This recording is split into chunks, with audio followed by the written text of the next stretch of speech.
குண்டா இருந்தா கொலஸ்ட்ரால் அதிகமாக இருக்கான்னு கேட்குறாங்க. ஒல்லியா இருந்தா சுகர் இருக்கான்னு கேட்குறாங்க. கத்தி பேசினா ப்ரெஷர் இருக்கான்னு கேட்குறாங்க. சரி, எதுவும் பேசாம அமைதியா இருக்கலாம் அப்படின்னு பார்த்தா ஏன் ஏதோ பிரச்சனையான்னு கேட்குறாங்க. என்னத்த சொல்ல? தாய்க்கு பின் தாரம், தாரத்திற்கு பின் பெற்றவர்கள் ரோட்டின் ஓரம். ரயில் போன பிறகுதான் தண்டவாளம் தெரியும். இவங்க கூட பழகு பார்த்ததுக்கு அப்புறம் தான் இவங்க வண்டவாளம் தெரியும். தெரியும். ஏம்பல அப்பா அம்மா 2000 பணம் அனுப்ப சொன்னாங்க. வாண்ட சொல்லி அனுப்பிச்சுட்டியா? இல்லைங்க, அனுப்பல. என் ஃப்ரெண்டு ஒரு 2000 வேணும் அவசரமா அப்படின்னு கேட்டா, அவட்ட கொடுத்துட்டேன். ஏம்பல பெற்றவங்களோட உன் ஃப்ரெண்டு தான் முக்கியமா? ஏன் என் கூடவே இருக்க என் ஃப்ரெண்டுக்கு நான் தரக்கூடாதா காசு? என் அக்கௌண்ட்டில் காசு இல்லை, அதான் உன் அக்கௌண்ட்லேருந்து அனுப்ப சொன்னேன். ஒரு விஷயத்த நல்லா தெரிஞ்சுக்க, மற்றவங்க வந்து கடமைக்காக தான் கூட இருப்பாங்க, பெற்றவங்க மட்டும்தான் கடமை செய்யறதுக்கு கூட இருப்பாங்க. எங்காத்தா ஒரு கோயில், எங்கப்பா அதில் சாமி. ஏங்க ஒரு 1000 ரூபா கொடுங்க. ஏங்க ஒரு 500 ரூபா கொடுங்க. என் புருஷனுக்கு என் மேலே கொள்ள ஆசைங்க. எப்படின்னு தானே கேட்குறீங்க?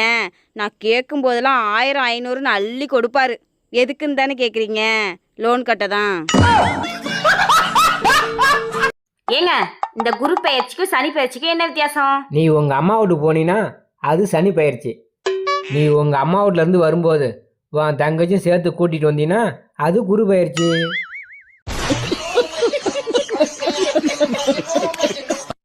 ஏங்க நம்ம பையனை நான் அடிச்சிட்டேங்க. ஏய் உன்ட்டு எத்தனை தடவை சொல்கிறேன் நம்ம பையன் மேலே கையை வைக்காதன்னு. பின்ன என்னங்க, பருப்பு டப்பாயில இருந்து 1000 ரூபா எடுத்துக்கிட்டான். ஏய் பருப்பு டப்பால் 400 தான் இருந்தது. நம்மளை எல்லாருக்கும் பிடிக்கணும்னு அவசியம் இல்லை. பிடிச்சவங்க பேசட்டும், பிடிக்காதவங்க போகட்டும், அவ்வளோதான். ஏங்க ஒரு 1000 ரூபா கொடுங்க. ஏங்க ஒரு 500 ரூபா கொடுங்க. என் புருஷனுக்கு என் மேலே கொள்ள ஆசைங்க. எப்படின்னு தானே கேட்குறீங்க? நான் கேட்கும் போதெல்லாம் 1000 500ன்னு அள்ளி கொடுப்பாரு. எதுக்குன்னு தானே கேட்குறீங்க? லோன் கட்ட தான்.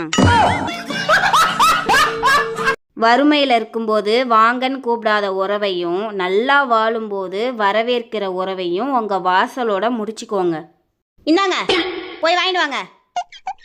கல்யாணம் ஆனால் பொறுப்பு வரும்னு சொன்னாங்க. ஆன பிறகு தான் தெரியுது பருப்பு வாங்க கூட நாம தான் போக வேண்டியிருக்கு. சொந்தக்காரன் சுண்ணாம்பு மாதிரி அளவாக இருக்கணும். அளவுக்கு மீறினா வாயும் வெந்துடும், வாழ்க்கையும் நொந்துரும். ஏங்க உங்ககிட்ட ஒரு கேள்வி கேட்குறேன். ஒரு லாட்டரியில உங்களுக்கு 1 கோடி ரூபா விழுந்திருக்கு. இன்னொரு பக்கம் என்னை கடத்திட்டு போயிட்டாங்க. என்னை கடத்திட்டு போனவன் 1 கோடி ரூபா கொடுத்தாதான் உன் பொண்டாட்டி விடுவேன் அப்படின்னு சொல்றான். இந்த சுச்சுவேஷன்ல நீங்க என்ன பண்ணுவீங்க? நான் பண்ணுறது இருக்கட்டும்ல. நீ கேட்ட கேள்வி எனக்கு ஒரு சந்தேகம் இருக்கு. என்ன சந்தேகம்? எனக்கு ஒரு லாட்ரி தானே விழுந்திருக்குன்னு சொன்னேன்.